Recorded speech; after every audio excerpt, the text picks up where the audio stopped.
चलो नमस्कार नमस्कार नमस्कार सगळ्या मुलींचं सगळ्या गृहिणींचं आपल्या युट्यूब चॅनलमध्ये सहर्ष स्वागत। मुलींनो, आता सध्याच्या घडीला थोडंसं तलाठी भरतीचं वारं चालू झालेलं आहे। तलाठी भरती एमपीएससी कडून घेतली जाणार आहे आणि इतरही जे तुम्ही पाहत असाल आकृतीबंध वगैरे या सगळ्या माहिती येत आहेत। त्याचबरोबरनं मुलींमधला एक कॉमन प्रश्न मला बऱ्याच वेळेस कमेंट बॉक्समध्ये किंवा विचारला जातो, माझ्या जे परिचित आहेत त्या सर्वांकडून विचारतो।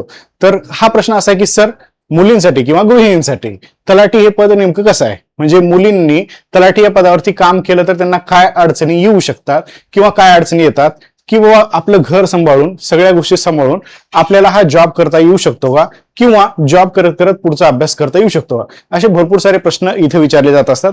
त्यावरच एक छोटासा व्हिडिओ मी आज तुमच्यासाठी घेऊन आलेला आहे। आणखी एक महत्वाचा पॉइंट, या व्हिडिओ नंतर माझा दुसरा व्हिडिओ जो आहे तो व्हिडिओ येणार आहे मुलींसाठी किंवा गृहिणींसाठी अभ्यासाचं नियोजन कशा पद्धतीने असलं पाहिजे। शक्यतो मुलींसाठी भरपूर वेळ अभ्यासाला भेटतो, पण त्यातल्या त्यात गृहिणी ज्या आहेत ते घर संसार सांभाळून अभ्यासासाठी त्यांना कमी वेळ भेटतो। तर घर संसार सांभाळत अभ्यास कसा करावा किंवा समाजाचं प्रेशर न घेता अभ्यास कसा करावा यासाठी एक मी व्हिडिओ घेऊन येणार आहे, एक पूर्ण स्ट्रॅटेजी प्लॅनिंगचा। तर तुमच्या मनातली जर काही डाऊट्स असतील याबद्दलचे तर नक्कीच कमेंट बॉक्समध्ये टाका, ते मी नेक्स्ट व्हिडिओला तुमच्यासाठी कव्हर करण्याचा प्रयत्न करेन। ओके, चलो तर ठीक आहे, आजच्या मेन पॉइंटला मी स्टार्ट करतो। तलाठी जॉब कसा आहे मुलींसाठी, हा एक महत्वाचा प्रश्न। तर सगळ्यांना मी सांगेन, महाराष्ट्रातल्या सर्व विद्यार्थ्यांना किंवा 2023 मध्ये तलाठी भरती आली होती।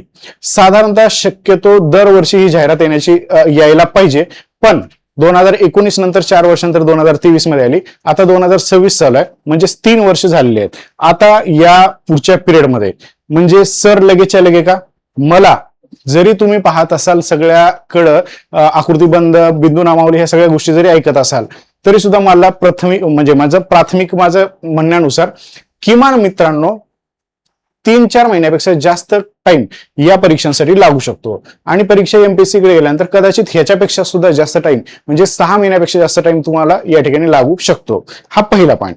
आणि दुसरा पॉइंट आणखी एक मला सांगायचं तुम्हाला मुलींनो मुलांनो सगळ्यांना, की दुसरा पॉइंट असा आहे की सर जागा शक्यतो किती येऊ शकतात।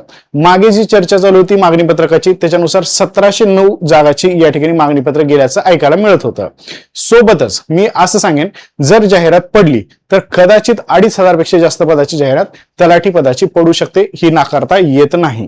सेम मी 2023 मध्ये पण सांगितलं होतं की तलाठीच्या किमान 2500 पेक्षा जास्त जागा पडतील, 3000 पेक्षा जास्त जागा पडतील। तेव्हा सुद्धा बरेचसे विद्यार्थी म्हणले की सर दरवेळेस 1000-1200च्या जाहिराती पडतात, 3000 पेक्षा जास्त पडू शकत नाहीत।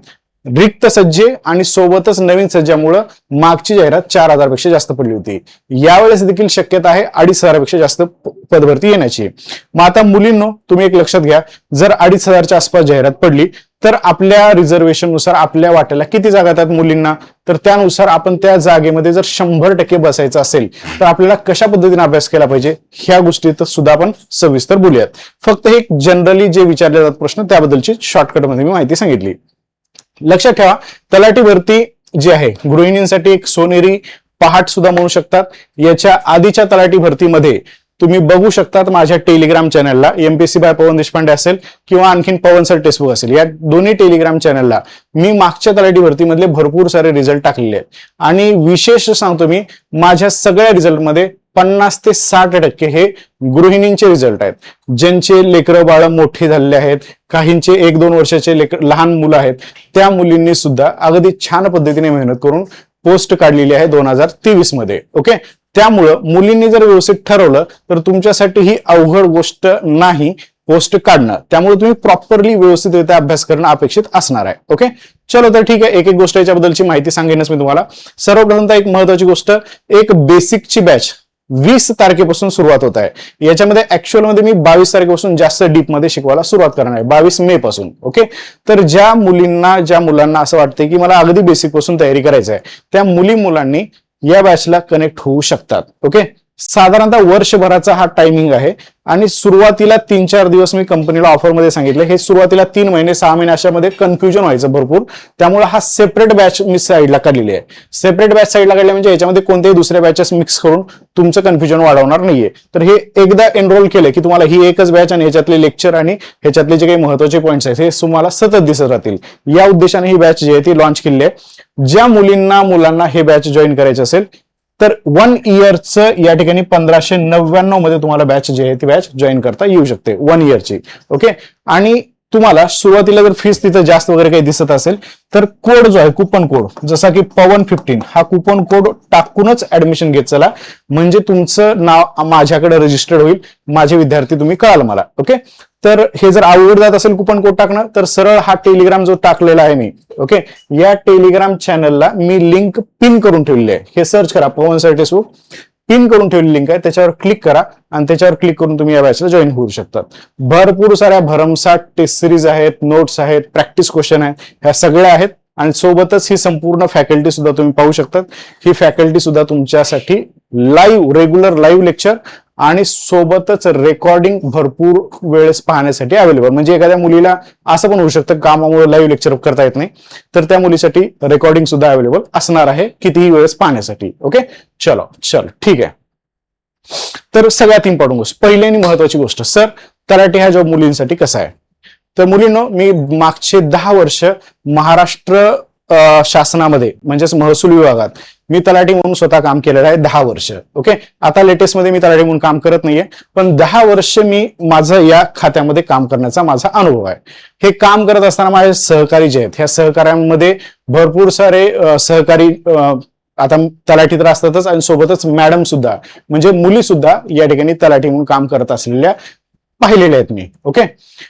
एकंदर जर तुमच्याकडे कोणताही जॉब नसेल, ओके, आणि तुमचा फोकस जर संपूर्णतः गट क चा असेल, माझं बोलणं लक्ष देऊ नये का, जर तुमच्याकडे कोणताही सध्याच्या घडीला जॉब नसेल किंवा असेल पण असेलच सुद्धा आणि तुमचं टार्गेट जर गट क हे असेल तर गट क मधला मुलींसाठी सगळ्यात बेस्ट जॉब जर मला विचारला तर तो जॉब तलाठी आहे, असं मी तुम्हाला छाती ठोक सांगू शकतो, अगदी गॅरंटीना.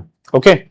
पण आता बघा, मी कंपॅरिझन करतोय, एखादी मुलगी बँकिंग सारख्या सेक्टरमध्ये लागलेली आहे, बँकिंग सेक्टरमध्ये किंवा बँकिंग सेक्टरमध्ये मोस्टली महाराष्ट्रातल्या मुली ट्राय करत नाहीत, पण शिक्षक भरतीमध्ये लागलेली एखादी मुलगी असेल, शिक्षिका असेल सपोज, एका मुलीची जर 2 पोस्ट निघाल्या, एक शिक्षक आणि तलाठी, अशा केसमध्ये मी नेहमीच मुलींना सांगेन की तुम्ही तलाठी जॉईन करू नका, शिक्षकचा जॉब तुम्हाला खूप बेस्ट असेल. ओके. तुलनात्मक मी सांगत आहे, शिक्षक हा जॉब, तलाठी हा जॉब, तर शिक्षकाचा जॉब सगळ्यात बेस्ट असेल तुमच्यासाठी. ओके. आणि तलाठी जॉब आणि बाकी सगळ्या घटकाचे जॉब याच्यामध्ये तलाठीचा जॉब तुमच्यासाठी सगळ्यात बेस्ट असेल.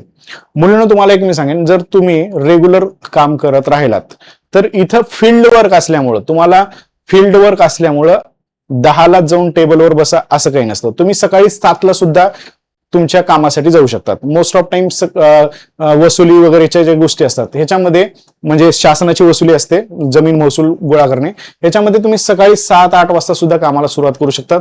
दुपारी 2 पर्यंत तुमचं काम संपलेलं असतं आणि मग तुम्ही परत तुमचं जे काही अभ्यास असेल हे सगळ्या गोष्टी करू शकता. रेग्युलर जर व्यवस्थित काम केलं तर तुम्हाला कामाचा लोड येत नाही. या तलाठी या पदासाठी रेग्युलर जर व्यवस्थित काम करत असाल तर जास्तीत जास्त मॅक्झिमम गावातले जे काही शेतकरी आहेत, शेतकरी बंधू यांच्याशी संपर्कात राहून त्यांचे जर कामं रेग्युलर व्यवस्थित होत असतील तर तुम्हाला शक्यतो याच्यामध्ये जास्त लोड येत नाही. ओके. तर मला प्राथमिक मी एक सांगेन नक्कीच की व्यवस्थित नियमानुसार जर तुम्ही काम करत असाल, व्यवस्थित प्रॉपर वेळ देत असाल तर नक्कीच तुम्हाला आठवड्यातले केवळ 5 दिवसच ऑफिसला जायची गरज असते. शनिवार रविवार तुम्हाला सुट्टी असते. ओके. तर मुलींसाठी नक्कीच हा जॉब चांगला आहे. ओके. आणि एक विशेष गोष्ट, शेतकरी आणि तलाठी यांचं नातं जे आहे हे असं म्हणतात गावाकडे की चिखल पाण्यासारखं नातं असतं, म्हणजे खूप जवळचं नातं असतं. त्यामुळं तुमचे काम 99% जे आहेत हे मोस्टली शेतकऱ्यांशी रिलेटेड असतं. 1% जिथं वाळूचा पट्टा वगैरे आहे तिथं मात्र थोडंसं वाळूशी रिलेटेड असतं, पण शक्यतो मुलींना प्रेफर करून सज्जे जे आहेत ते वाळू पट्ट्यातले देत नाहीत. ओके. तर जर तुम्हाला असा शेतकऱ्यांच्याच ठिकाणी काम करण्याचा जर एखादा सज्जा जर भेटला तुम्हाला तर तुम्हाला केवळ शेतकऱ्यांशीच रिलेटेड कामं जास्त असतात. ओके. म्हणजे तुम्हाला दुसरा काही त्रास नसतो आणि शेतकरी असा असतात त्यांच्यामध्ये खूप जास्त आपुलकी असते कर्मचाऱ्यांबद्दल. ओके. आपण त्यांचं काम केलं व्यवस्थित तर ते सुद्धा तुम्हाला आपुलकीनं खूप आदर देतात आणि तुम्हाला जास्त डिस्टर्बन्स न करता तुमच्याकडून काम करून घेतले जात असतात. तर लक्षात ठेवा की बरेचसे जण आता तुम्हाला आजूबाजूला असे सांगतात माहिती की अवघड आहे, हे आहे ते आहे. आता जॉबला नावं ठेवणारे तर असतातच, त्यामुळे त्यांच्याकडे लक्ष न देता तुम्ही भविष्यात लागणारच आहात आणि लागल्यानंतर मात्र तुम्ही छान पद्धतीने काम करणार आहात हे लक्षात ठेवून काम करायचं आहे. इन शॉर्ट, तुम्हाला तलाठीचा जॉब बेस्ट आहे. गट क मधला सगळ्यात बेस्ट जॉब तलाठी आहे. ग्रामसेवकाशी तुलना केला तरी सुद्धा मी सांगेन तलाठी मुलींसाठी बेस्ट असणार आहे. ओके, तर छान अभ्यास करा. एक लक्षात ठेवा, या तलाठीमध्ये तुम्हाला एकतर स्थैर्य सुरक्षितता प्राप्त होते, जॉबची सिक्युरिटी असते ती प्राप्त होते. ओके, सामाजिक आदर, शेतकऱ्यांचे काम करतायत तिथले हे करतायत त्यांचा आदर सुद्धा तुम्हाला तेवढाच चांगला मिळत असतो. त्या पद्धतीने तुम्ही काम देखील करणं अपेक्षित आहे. आणि थर्ड गोष्ट आहे कुटुंबाचं संतुलन. आता तुम्ही माझा व्हिडिओ बघत असाल, तुमच्यापैकी 70-80% मुली जे आहेत ह्या बॅकग्राऊंड त्यांचं नक्कीच माझ्यासारखंच असेल, सामान्य कुटुंबातून आलेले असतील. तर तुमचं बॅकग्राऊंड सुद्धा जर सामान्य कुटुंबातलं असेल तर आता तुम्हाला चान्स आहे प्रॉपर अभ्यास करून एखादी सरकारी नोकरी मिळवून तुमच्या लेकराबाळांचं जे आयुष्य आहे हे तुम्ही छान पद्धतीने त्यांना देऊ शकता. ओके, जे तुम्हाला मिळालं नाहीये ते तुम्ही स्वतः अभ्यास करून एका पदावर जाऊन तुमच्या मुलांना मुलींना एक चांगलं आयुष्य देऊ शकता, कौटुंबिक संतुलन व्यवस्थित करू शकता, स्वतःच्या पायावर उभं राहू शकता. ह्या सगळ्या गोष्टी तुम्हाला करता येऊ शकतात. ओके, तर नक्कीच मुलींना माझं सांगणं आहे की मुलींनो व्यवस्थित अभ्यास करा, छान पद्धतीने तयारी करा आणि डिपार्टमेंटमध्ये ज्या ज्या निघतील त्या डिपार्टमेंटचे फॉर्म भरा आणि छान पद्धतीने एक पोस्ट काढा. त्यातल्या त्यात तलाठीचा जर अभ्यास तुम्ही केलात तर तुमच्या अजून चांगल्या पद्धतीने पोस्ट जी आहे ती पोस्ट निघू शकेल. ओके, तर हे सगळी माहिती तुम्हाला मला सांगायला आनंद वाटला. छान, तर होप सो तुम्ही अभ्यास करत राहाल सगळे. ओके, तुमच्यासाठी ही बॅच मी आता लॉन्च केलेलीच आहे. ज्या विद्यार्थ्यांना कनेक्ट व्हायचं असेल त्यांनी या टेलिग्रामला जाऊन जॉईन करू शकता. ही नवीन जे आहेत एमपीएससी पॅटर्न, ऍक्च्युली पॅटर्न कोणतेही नसतात पण तरी सुद्धा एमपीएससीच्या पॅटर्न नुसार मी घेणार आहे आणि याच्यामध्ये माझ्या मॅथ रिझनिंगचे लेक्चर जे असतील ते अगदी बेसिक पासूनचे असतील आणि त्याचबरोबरीनं बेसिक लेक्चरच्या बरोबरीनं मी तुम्हाला भरपूर साऱ्या गोष्टी ह्याच्यात शिकवणार पण आहे. ओके, ठीक आहे. बेसिक गणिताच्या सोबत एमपीएससीचे गणित हे सुद्धा तुमच्या ह्याच्यात कव्हर होत राहतील. ओके, तर डन. तुम्हाला आजच्या लेक्चरमधून मोटिवेशन भेटलंच असेल. पुढचं प्लॅनिंगसाठीच्या लेक्चरसाठी नक्कीच कमेंट करा, त्यावरती आपण सविस्तर बोलूयात. चलो, थँक्यू. जय हिंद, जय महाराष्ट्र.